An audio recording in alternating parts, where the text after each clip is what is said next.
जैसे हम भारतीय संस्कृति की बात करते हैं तो इसका अपना कोई दर्शन है, उस दर्शन में से निकला हुआ है। और भारतीय अर्थव्यवस्था की बात करते हैं तो भी इसकी अपनी एक सभ्यता है जिसका आधार ये अर्थव्यवस्था है। तो इस दृष्टि से मैंने जानने की कोशिश की कि आखिर ये यूरोप की सभ्यता और संस्कृति अगर हमको समझ में आए तो उनका बहुत कुछ समझ में आ जाए। इस दृष्टि से कुछ दस्तावेज इकट्ठे किए, और न सिर्फ दस्तावेज इकट्ठे किए बल्कि यूरोप और अमेरिका के बारे में लिखने वाले जो महान लेखक माने जाते हैं उनको बार बार पढ़ा। सबसे ज्यादा यूरोप की सभ्यता और संस्कृति पर लिखने वाला जो व्यक्ति माना जाता है आज तक, उसका नाम है प्लेटो। प्लेटो ने यूरोप की सभ्यता के बारे में सबसे ज्यादा लिखा है, संस्कृति के बारे में सबसे ज्यादा लिखा है। और प्लेटो के बारे में यूरोप में यह कहा जाता है, the whole of the European civilization is a foot note of Plato. The whole of the European civilization is a foot note of Plato. माने यूरोप की सभ्यता का जो सारा कुछ है ना, वो प्लेटो के किसी पुस्तक में लिखे गए फुटनोट के बराबर है। इसका मतलब क्या है? इसका मतलब यह है कि प्लेटो यूरोपियन सभ्यता का पितामह है। आप सोचिए, यूरोप के सबसे महान दार्शनिक प्लेटो की लिखी गई पुस्तकों के जो फुटनोट्स हैं, फुटनोट माने किताब के नीचे जो लिखी जाती है कुछ लाइनें, तो वो कहते हैं कि पूरी सभ्यता यूरोप की प्लेटो के फुटनोट के बराबर है। इसका माने प्लेटो यूरोपियन सभ्यता का सबसे ऊंचा शिखर पुरुष है जिसने यूरोपियन सभ्यता को सबसे ज्यादा परिभाषित किया है। प्लेटो की दो किताबें मैंने बहुत पढ़ी हैं।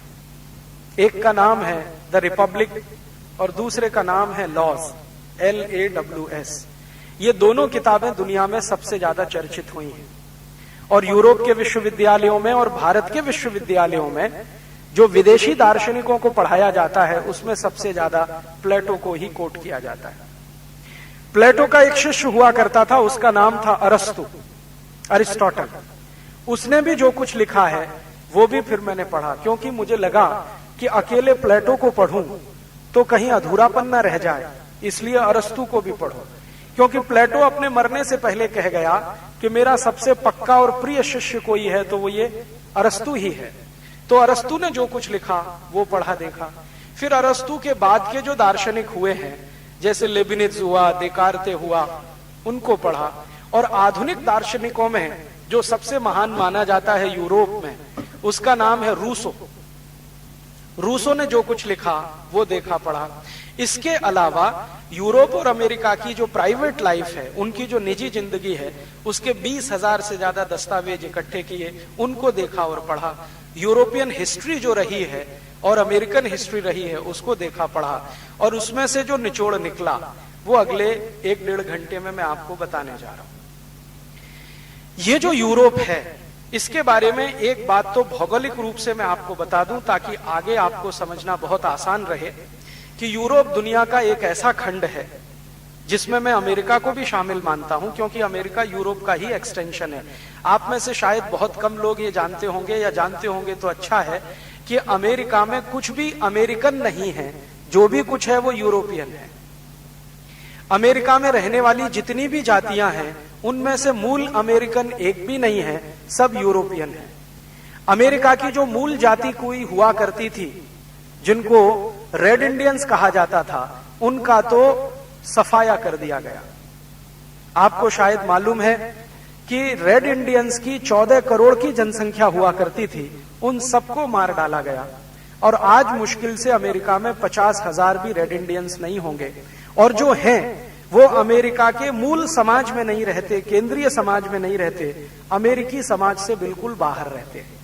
आप अगर इनकी कल्पना करना चाहें तो ऐसे मान लें जैसे भारत में हम सब भारतवासी, हमने कुछ लोगों को अपने किनारे किया हुआ है, वो हमारे देश के वनवासी लोग, जंगलों में रहने वाले लोग, जिनके बारे में ना हम खोज खबर रखते हैं ना उनको हमारे बारे में कोई खोज खबर है। ऐसे ही अमेरिका में स्थिति है मूल अमेरिकनों की, जिनको रेड इंडियंस कहा जाता है। और ये जो कत्लेआम हुआ है अमेरिका में 14 करोड़ रेड इंडियंस को मारने का, ये 1-2 वर्ष में नहीं हुआ है, सैकड़ों वर्ष में हुआ है। आप जानते हैं कि अमेरिका की कहानी कुछ इस तरह से शुरू होती है कि एक कोलंबस नाम का स्पेनिश व्यक्ति अमेरिका पहुंच गया सन 1492 में। और उसके बारे में दुनिया के इतिहासकार ये लिखने लगे कि कोलंबस ने अमेरिका की खोज की। अमेरिका कोलंबस के पहले से था। कोलंबस ने अमेरिका जाने वाले एक रास्ते को खोजा था। अमेरिका जाने के 20 रास्ते थे, उनमें से एक रास्ता उसने खोजा था, और संयोग से वो रास्ता ऐसा था कि उस पर पहले कोई गया नहीं था, तो वो कोलंबस के नाम हो गया। कोलंबस स्पेनिश था, उसके पीछे स्पेन की आर्मी भी आई थी, और कोलंबस उस जमाने का स्पेन का सबसे बड़ा गुंडा, माफिया, डॉन जो कहना हो कह सकते हैं, इस तरह का व्यक्ति था। जैसे हम दाऊद इब्राहिम का नाम सुनते हैं, इसी तरह का व्यक्ति था कोलंबस। उसका मूल काम यह था लोगों को मारना पीटना और उनसे धन संपत्ति वसूल लेना। स्पेन की सरकार ने उसको एक चार्टर दिया था, एक अधिकार पत्र दिया था, और कहा था कि तुम जाओ और जो कुछ भी लूट कर ला सकते हो ले आओ, और उसमें से 25% हमें दे देना, बाकी तुम अपने लोगों में बांट लेना। तो लूट मार के उद्देश्य से वो निकला था, और उसने अमेरिका में भयंकर लूट मार की थी। लूट मार के साथ जो कुछ भी धन संपत्ति वो लेके आया, तो उससे स्पेन के लोगों को पता चला कि अमेरिका में बहुत धन और संपत्ति है। तो स्पेन के बाकी लोग उसके पीछे पीछे गए, और स्पेन के लोगों ने बहुत लंबे समय तक अमेरिका में कत्लेआम मचाया। जो मूल अमेरिकन थे उनको मार पीट के खत्म करने का शुरू किया। स्पेनिश लोगों ने जब भरपूर अमेरिका को लूट लिया, तो उसके पीछे पीछे थोड़े दिन के लिए पुर्तगाली पहुंच गए, फिर फ्रांसीसी पहुंच गए, अंत में ये अंग्रेज पहुंच गए। और अंग्रेजों ने आज का जो अमेरिका है, जिसको यूएसए कहते हैं, यूनाइटेड स्टेट्स ऑफ अमेरिका, जहां इस समय 27 राज्य हैं, इसके लगभग 13 राज्यों को अंग्रेजों ने कई 100 साल तक लूटा, और लगभग आधे से ज्यादा अमेरिका पर इनका कब्जा रहा। पूरे अमेरिका पर तो ये कभी कब्जा नहीं कर पाए। तो उस अमेरिका पर लगभग 1492 से लेकर लगातार ये जो हमले हुए 1770 1775 तक, उसके बाद अमेरिका आजाद हुआ। तो ये जो हमले हुए, इसमें अमेरिका का मूल चरित्र बदल गया। यूरोपियन नागरिकों का प्रभुत्व वहां हो गया, उन्होंने जाकर कब्जे कर लिए, कॉलोनीज बना लिया, और उन्हीं की जनसंख्या वहां पर बढ़ती चली गई। मूल अमेरिकन खत्म हो गए। अब आज जो अमेरिका में प्रभावशाली लोग माने जाते हैं, जो ऊंचे पदों पर बैठे हुए हैं, अमेरिका की बड़ी बड़ी जो कंपनियां हैं, जो अमेरिकन कॉरपोरेशंस के नाम से सारी दुनिया में जानी जाती हैं, इन कंपनियों के जितने भी प्रमुख व्यक्ति हैं वो नॉन अमेरिकन हैं सबके सब।